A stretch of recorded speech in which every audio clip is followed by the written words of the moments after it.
नमस्कार बच्चों। आज कक्षा 7वीं के अंतर्गत सामान्य विज्ञान में चौथा पार्ट जो है हमारा सजीवों में पोषण। अब सजीवों में पोषण में दो प्रकार हैं, जिसमें वनस्पतियों पोषण परपोषी है और स्वयंपोषी है। तो आज इस टॉपिक में हम पोषण क्या है और वनस्पतियों में स्वयंपोषी पोषण क्या होता है, इसके बारे में अध्ययन करेंगे। आइए जानते हैं पोषण क्या है, न्यूट्रिशन क्या होता है। जैसे कि आपको विज्ञापनों में भी बहुत सारे न्यूट्रिशन के आधार पर देखिए कैसे वीडियोस आपको देखने को मिलते होंगे विज्ञापनों में, जैसे कि बॉर्नविटा हो गया और प्रोटीन एक्स। तो ये सब न्यूट्रिशन के एक प्रकार है। कुछ टैबलेट्स भी होती हैं। तो सजीवों में कुछ जीवन प्रक्रियाएं जो होती है निरंतर चलती रहती है और अपने शरीर की वृद्धि एवं उनके उसको स्वस्थ रखने के लिए जिन पदार्थों के पाचन और स्वांगीकरण, पाचन मतलब डाइजेशंस और एसिमिलेशन जो होता है स्वांगीकरण, उससे ऊर्जा प्राप्त होती है और उन्हें अन्न पदार्थ कहते हैं। भोजन में हमें विभिन्न प्रकार के अन्न घटक प्राप्त होते हैं। अन्न घटकों को जो होते हैं भोजन से हमें क्या होते हैं, भोजन से विभिन्न प्रकार के अन्न घटक प्राप्त होते हैं और इन्हीं अन्न घटकों को हम क्या पोषक तत्व कहते हैं। पोषक तत्व जो होते हैं वह दो भागों में विभाजित हैं, जैसे कि बृहत पोषक और सूक्ष्म पोषक, न्यूट्रिएंट्स और मैक्रोन्यूट्रिएंट्स, ऐसे दो प्रकार के होते हैं। शरीर को कार्बोज पदार्थ, वसायुक्त पदार्थ और प्रोटीन की आवश्यकता जो होती है अधिक मात्रा में होती, जबकि खनिज जो हैं और लवण युक्त पदार्थ और जो जीवन सत्व की आवश्यकता कम मात्रा में होती है। कार्बोज मतलब जो दलहन युक्त जो होते हैं, वसा फैट जिसमें फैट्स होता है, और प्रोटीन जैसे दालों से और पालकों से प्रोटीन मिलता है। तो शरीर को जो है कार्बोज, वसा और प्रोटीन इनकी आवश्यकता अधिक होती है और खनिज, लवण और जीवन सत्व जो है वो थोड़ा कम प्रमाण में इसका उपयोग लगता है। तो चलिए सबसे पहले हम अभी स्टार्ट करते हैं स्वयंपोषी वनस्पतियाँ। स्वयंपोषी जैसे कि नाम से ही पता चलता है कि वह स्वयं से तैयार करती हैं। वनस्पतियाँ जो होती हैं वो अपना अन्न तैयार करती हैं। वो कैसे करती हैं?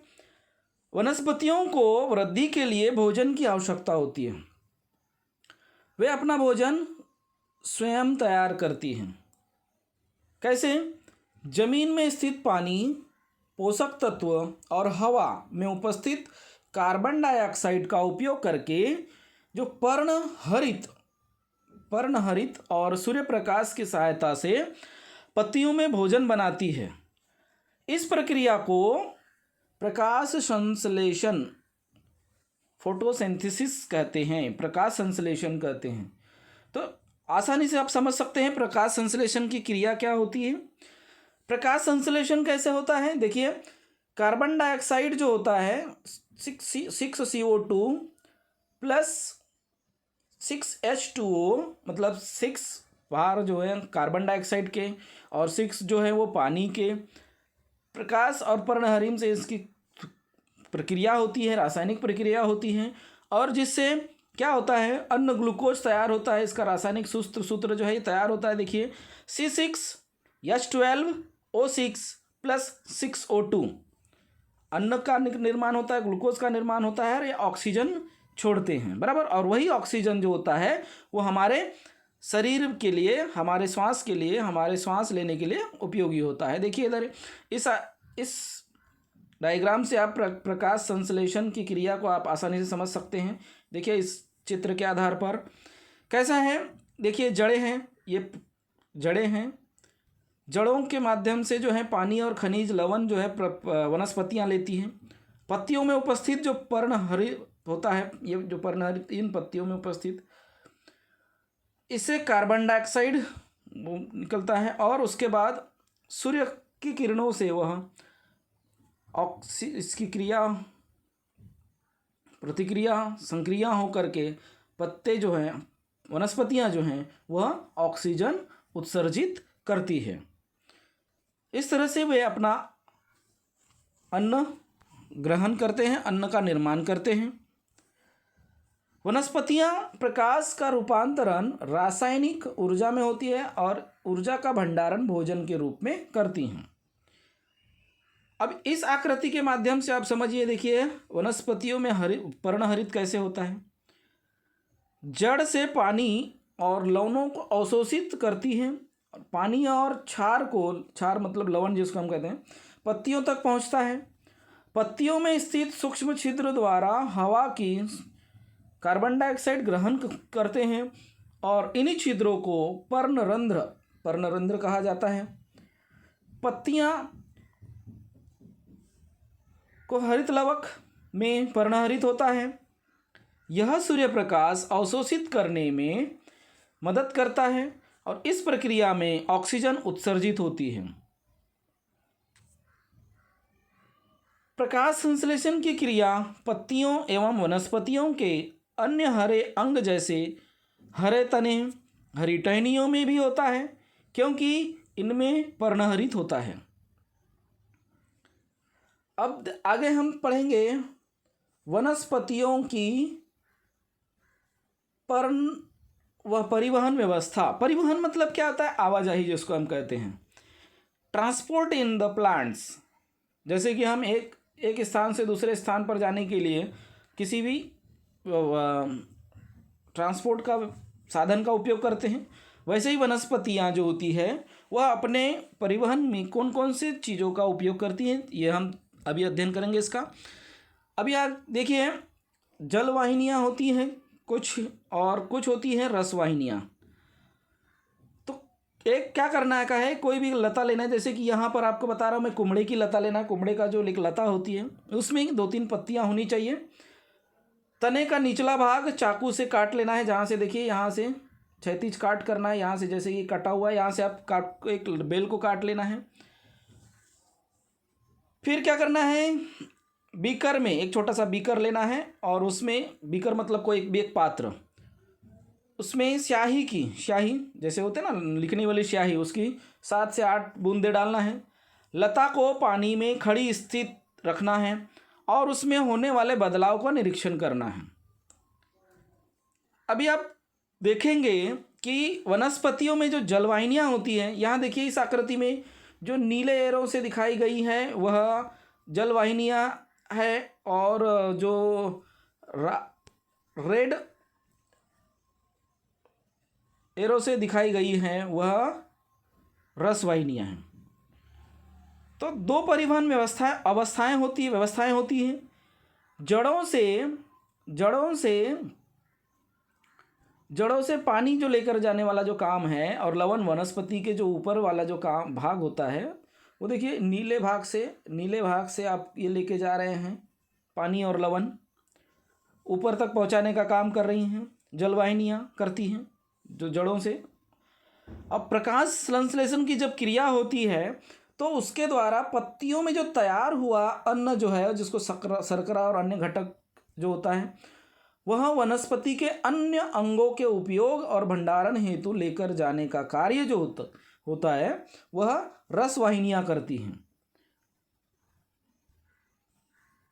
इस प्रकार परिवहन की व्यवस्था होने पर भी वनस्पतियों में स्वतंत्र पाचन संस्थान और उत्सर्जन संस्थाएं नहीं होती। वनस्पतियों में जो स्वतंत्र जो पाचन संस्थान और उत्सर्जन जो है वह नहीं होती है। आगे हम देखिए, प्रकाश संश्लेषण की प्रक्रिया में वनस्पतियां कार्बोज पदार्थ बनाती हैं और कार्बन डाइऑक्साइड और हाइड्रोजन से कार्बोज पदार्थ बनते हैं। प्रथिन कार्बन, हाइड्रोजन, ऑक्सीजन, नाइट्रोजन से बनते हैं। प्रथिन तैयार करने में आवश्यक नाइट्रोजन वनस्पतियां कहाँ से प्राप्त करती होंगी, ये जरा आप समझिए जरा। जो प्रथिन होता है उसको तैयार करने के लिए वनस्पतियां जो नाइट्रोजन कहाँ से लाती है? हवा में नाइट्रोजन गैसीय रूप में होता है, परंतु यह गैसीय नाइट्रोजन वनस्पतियां अवशोषित नहीं कर पाती। इसलिए नाइट्रोजन का स्थिरीकरण होना अर्थात यौगिक में रूपांतरण होना आवश्यक है। नाइट्रोजन का स्थिरीकरण जैविक और वायुमंडलीय नाइट्रोजन का जो स्थिरीकरण होता है वह जैविक और वायुमंडलीय इन दो प्रक्रियाओं द्वारा होता है। अभी आप यहाँ ध्यान दीजिए कि नाइट्रोजन का जैविक स्थिरीकरण कैसे होता है। नाइट्रोजन का जैविक स्थिरीकरण कैसे होता है?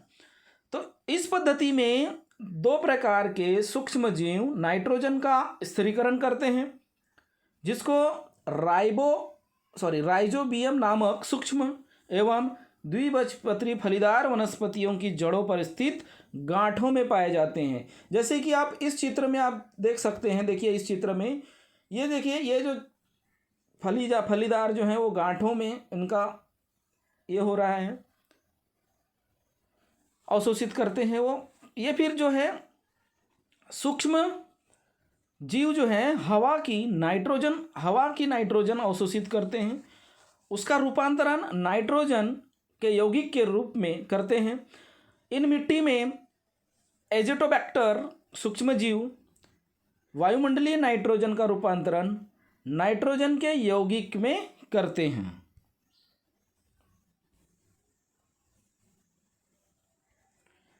अगला टॉपिक है, अभी देखिए सहजीवी पोषण, साइम्बोटिक बायोटिक न्यूट्रिशन। सहजीवी पोषण, अब सहजीवी पोषण मतलब दो या अधिक सजीवों के साथ साथ रहने से पोषण, संरक्षण, परस्पर आधार आदि की सहायता मिलती है, इसे सहजीवी पोषण कहते हैं। क्या है देखिए, दो या अधिक सजीवों के साथ साथ रहने से पोषण, संरक्षण और परस्पर आधार आपस में सहायता मिलती है सभी को, और इसी को सहजीवी पोषण कहते हैं। कुछ वनस्पतियों की जड़ों पर फफूंदी की वृद्धि होती है। वनस्पतियां फफूंदी को पोषक तत्व उपलब्ध कराती है एवं फफूंदी वनस्पतियों की जड़ों को लवण तथा पानी उपलब्ध कराती है। शैवाल और कवक साथ साथ रहते हैं। कवक शैवाल को रहने का स्थान है, पानी एवं पोषक तत्व उपलब्ध कराता है। कवक जो है शैवाल को रहने का स्थान, पानी एवं पोषक तत्व उपलब्ध कराता है। बदले में शैवाल जो है वह कवक को प्रकाश संश्लेषित कर अन्न देता है। इस सहसंबंध से बनने वाली सहजीवी वनस्पति को पत्थर फूल लाइचिन कहते हैं। देखिए ये आप अब आकृति देखिए पत्थर फूल की। तो इसी तरह से शैवाल और कवक के माध्यम से जो सहजीवी वनस्पतियां तैयार होती है उसे क्या कहते हैं? पत्थर फूल कहते हैं। तो बच्चों इस तरह से इस भाग में सजीवों के पोषण में हम आज वनस्पतियों में सब पोषण देखें, स्वयंपोषी पोषण देखें। अगले भाग में हम परपोषी पोषण का अध्ययन करेंगे। अगर आपको यह वीडियो पसंद आया तो मेरा चैनल लाइक करिए, और अभी तक आपने मेरे चैनल को सब्सक्राइब नहीं किए हैं तो ऐसे नए नए वीडियो के लिए आप मेरा चैनल ज़रूर सब्सक्राइब करिए।